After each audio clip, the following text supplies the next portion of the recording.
बिस्मिल्लाहिर्रहमानिर्रहीम। कैसे हैं आप लोग? खैरियत से हैं? आज देखिए मैं आईसीसी की कैप पहन के बैठा हूँ। ICC cricket world cup 2024।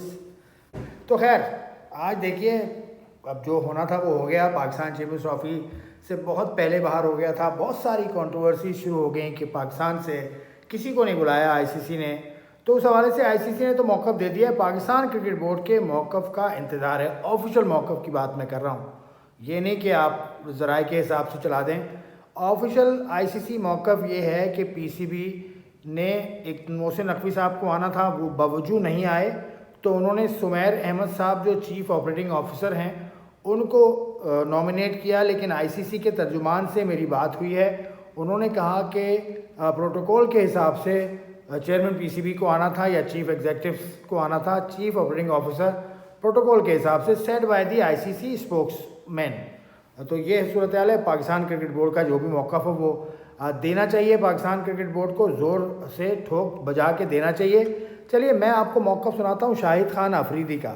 उन्होंने दो बातों पर बात की है। शाहिद अफरीदी का ये कहना है, टीम के हवाले से उन्होंने कहा कि यार इस तरह से ना सर्जरी होती है, सर्जरी ऊपर से करनी है या नीचे से करनी है, प्लेयर्स पर मलबा नहीं डालना, और कप्तान को नहीं हटाना चाहिए था। उनके मुताबिक T20 वर्ल्ड कप अगले साल होना है इंडिया में, उनके कहने के मुताबिक रिजवान को कंटिन्यू करना चाहिए था। शाहिद अफरीदी ने क्या कहा वो सुनिए।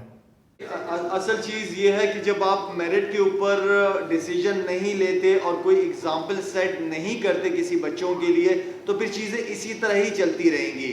अभी जो टीम अनाउंस की है, मैं आपको ये भी बता दूं कि कुछ अरसे बाद जिन्हें आपने निकाला है वनडे से T20 से, वो वापस या वनडे की टीम में होंगे या वो T20 की टीम में आपको नजर आएंगे। ये भी आज देख लीजिएगा।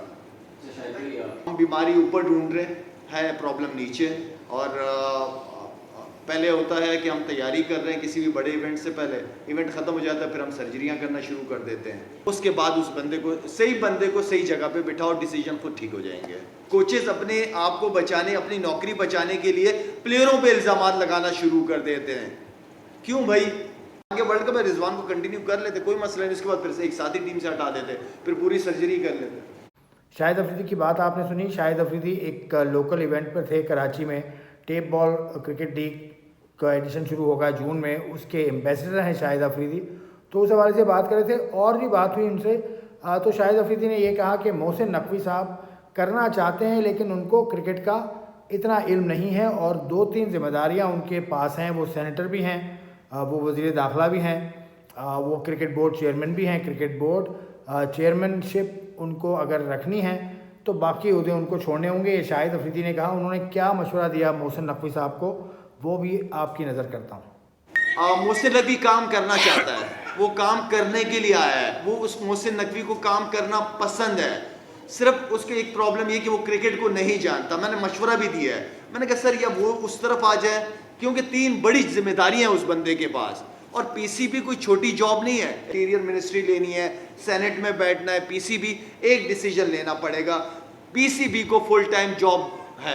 तो ये तो आई थिंक सुबह जब मैंने उठ के ये सारी न्यूज़ देखी कि हमारा कोई पाकिस्तानी, बल्कि मैंने ये सुना कि सीईओ साहब हमारे जो पीसीबी के थे वो वहाँ पे थे, ना बुलाना मेरे ख्याल में तो बहुत बड़ा सवाल बनता है आईसीसी से कि होस्ट कंट्री एंड देन फिर हमारे कोई ऐसा बंदा स्टेज के ऊपर नहीं था, तो मेरे ख्याल में काफ़ी बड़ा सवालिया निशान बनता है।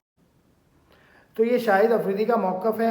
आपका इस हवाले से जो मौक़िफ़ हो वो कमेंट्स बॉक्स में मुझे बताइए और अपना ख्याल रखिएगा। खुदा हाफिज़।